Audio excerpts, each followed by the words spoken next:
tous, on va vous présenter notre sujet de Hackvision qui gravitait autour de l'intelligence artificielle au service de l'environnement. Quand je mets un déchet dans une poubelle jaune, moi je me dis automatiquement ce déchet il va être recyclé. Et bien pas forcément, parce qu'on est l'équipe binoculaire et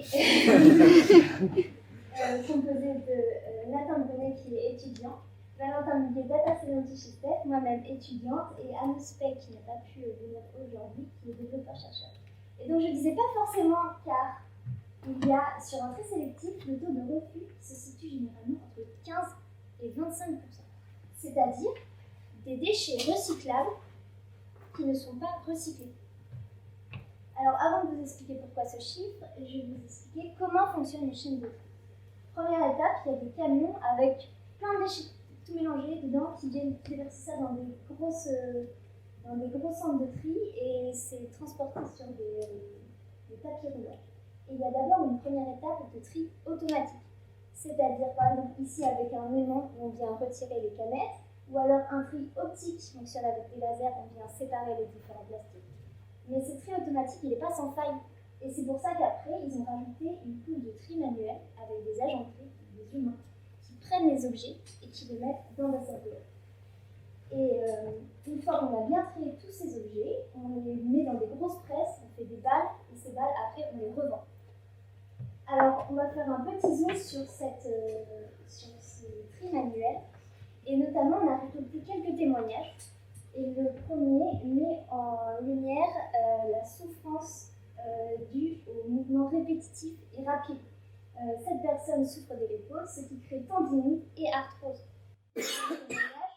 Il explique la détresse psychologique et physique et explique qu'ils sont obligés de se faire des pauses pour se sauvegarder avant que la douleur ne soit insupportable. Donc au final, on a deux problèmes. Un problème écologique avec ces 15 à 25% de déchets qui peuvent être recyclés mais qui ne sont pas recyclés, et un problème éthique avec un travail difficile et qui cause de la souffrance. Nous, notre solution, c'est Binoculaire, qui permet d'aider vos équipes pour des déchets 100% revalorisés. Binoculaire, c'est une solution de vision artificielle qui aide vos employés et diminue le taux de refus de vos déchets.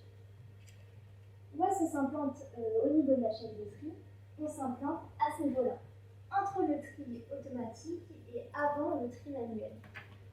Le but de la solution, notre solution, c'est pas de remplacer l'humain, c'est de lui apporter une assistance. L'agent, il n'aura plus qu'à vérifier que les petits détails. Concrètement, comment ça va fonctionner? Il y aura une caméra équipée de computer vision qui va détecter où est le déchet et quel type de déchet il s'agit. Et donc il y aura un piston. Si le déchet est recyclable, il va dans le matériel éjecté. S'il n'est pas recyclable, le matériel non éjecté. Maintenant, on va faire une petite démonstration de ce qu'on a implémenté en lien week-end. Voilà, et pour parler de la démonstration, pour nous humains, il nous est facile de voir à quoi correspond tel et tel objet.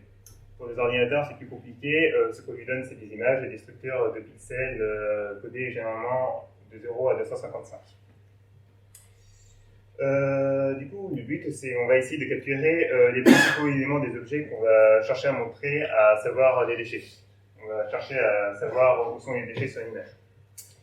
Nous avons donc dû choisir un dataset d'images de déchets et un modèle préentraîné dans le but d'optimiser les paramètres de ces derniers à notre dataset. Pour le modèle, nous avons choisi l'un des modèles de computer vision les plus répandus, à savoir le modèle YOLO. Pour le dataset, nous avons choisi le dataset Chaco, qui contient 1500 images et un total de 60 classes différentes. Après analyse, traitement et agrégation des classes, nous avons fini par avoir le modèle suivant, que mon collègue fait comme démonstration.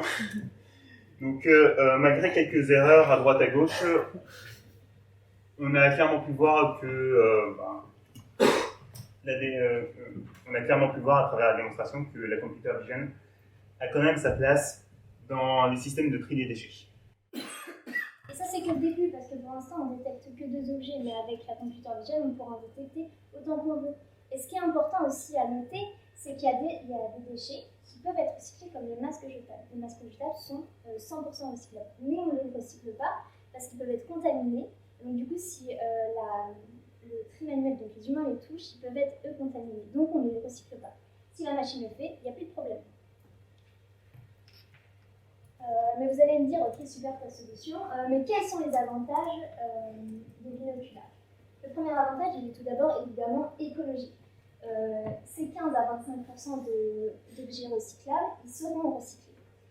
Et donc ça va entraîner bien sûr une diminution des gaz à effet de serre, moins de ressources fossiles pour créer de nouveaux emballages. Deuxième point, l'humain. Sa tâche, elle va être moins pénible. En fait, l'humain, maintenant, il fera plus des tâches répétitives de tri sélectif, mais il aura plus un rôle de contrôleur de qualité et il va juste corriger les petites erreurs de la machine. Et donc maintenant, son travail, il sera valorisé et il sera valorisé. Et dernier point, le point économique. Comme je vous ai dit tout à l'heure, les déchets qui sont recyclés, ils sont revendus. Et donc, automatiquement, plus on a de déchets recyclés, plus on peut les revendre et donc plus on se fait d'argent. Également, donc ça c'est directement lié à la condition humaine, il y aura une diminution des arrêts de travail et des turnovers par rapport à la souffrance qu'entraîne ce job. Donc au final, on a 3 points. On a l'écologie, on a l'humain et l'économie. Donc tous les arguments qui